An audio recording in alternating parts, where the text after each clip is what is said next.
Hey there everyone, welcome back to our channel. In today's video, you are going to see how to delete watched videos on Facebook in mobile. So let's get right into it. Head over to your Facebook application.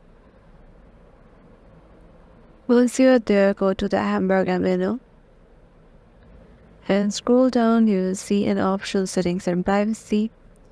It's a drop down box and it will lead you to the settings option. Head over to it. Scroll down and you will see an option of activity log under your activity section. Head over there and just scroll left and you will see an option videos watched. Just tap on it and there will be a list of the videos you just watched from your watch history. So just click on clear video watch history. Click on clear. And here you can see they have started clearing the video watch history. If the list is long, then it might take a while.